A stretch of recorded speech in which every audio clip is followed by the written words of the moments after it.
আলু দিয়ে রুটি এটাও সম্ভব? জি প্রিয় দর্শক, আসসালামু আলাইকুম। কেমন আছেন সবাই? সবাইকে ওয়েলকাম জানাচ্ছি সাবরিনা কুকিং অ্যান্ড ব্লগ চ্যানেলে। আজকে আবারও হাজির হয়ে গেলাম নতুন আরেকটি রেসিপি নিয়ে। আজকে আপনাদের সাথে শেয়ার করব দারুণ একটা রেসিপি, আলু দিয়ে রুটি রেসিপি। এই রুটিটা খেতে দুর্দান্ত লাগে, একদমই সফট একটা রুটি। তো চলুন কথা না বাড়িয়ে দেখি নিই।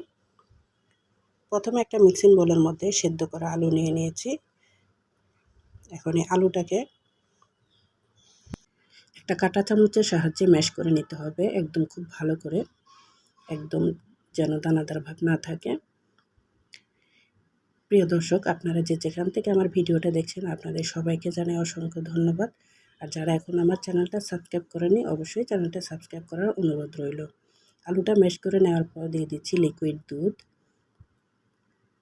আমি এখানে 3 টেবিল চামচ পরিমাণ লিকুইড দুধ দিয়েছি, আর স্বাদ মতো লবণ, আর 1 চা চামচ ইস্ট দিলাম, আর দিয়ে দিয়েছি রান্নার তেল 2 টেবিল চামচ পরিমাণ। এখন সবগুলো উপকরণ ভালোভাবে হ্যান্ড হুইস্কের সাহায্যে মিক্স করে নেব। এই রুটিটা খেতে দুর্দান্ত লাগে, সকাল কিংবা বিকেলে যে কোনো সময় তৈরি করতে পারবেন, একদম নান রুটি রেসিপির মতো। খুব ভালো করে এই কাজটা করতে হবে। এই পর্যায়ে দিয়ে দিচ্ছি আটা। আমি এখানে অল্প অল্প করে আটা নিয়ে নিয়েছি। 1 কাপ পরিমাণ যতটুকু আটা দরকার অতটুকুই দিতে হবে। যতক্ষণ পর্যন্ত হাতের সাথে লেগে যায় ততক্ষণ পর্যন্ত আটাটা দিতে হবে। কম বা বেশি লাগতে পারে আপনাদের ক্ষেত্রে। যখন দেখবেন এভাবে হাত থেকে ছুটে যায় তখনই আটা দেওয়া বন্ধ করতে হবে। যেহেতু ইস্ট দেওয়া, এটা কিন্তু পরবর্তীতে আবারও হাতের সাথে লেগে যাবে। 30 মিনিট রেস্টে রাখার পর ফিরে এলাম।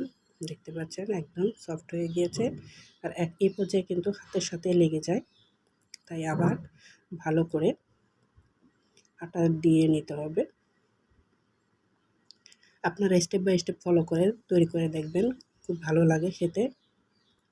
আমি ছোট সাইজের একটা লিচি কেটে নিয়েছি। এখন আগে দিয়ে দিয়েছি আটা। এখন এই আটার উপরে ছোট্ট একটা সাইজের গোল শেপ করে নেব। এখন এই লিচিটা দিয়ে আমি রুটি তৈরি করে নেব। মাঝারি সাইজের, একটু মোটা করে বেলতে হবে। আপনারা যদি বাসায় একবার তৈরি করতে পারেন তাহলে দেখবেন অন্যান্য রুটির কথা ভুলে যাবেন। এই আলুর রুটিটাই তৈরি করতে ইচ্ছা করবে, আর এতটাই খেতে মজাদার লাগে। আমি তৈরি করে নিয়েছি। এভাবে করে সবগুলো তৈরি করে ভেজে নেব। প্যানটা আগে থেকে গরম করে নিতে হবে। গরম হয়ে যাওয়ার পর রুটিটা দিয়ে নেব।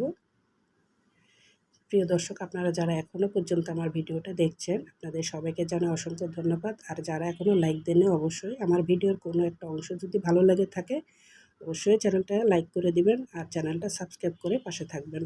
আর যারা অলরেডি সাবস্ক্রাইব করেছেন আপনাদের সবাইকে জানিয়ে অসংখ্য ধন্যবাদ। এক পাশ হয়ে যাওয়ার পর অন্য পাশটা উল্টে পাল্টে দিতে হবে, খুব সুন্দর একটা কালার আসা পর্যন্ত।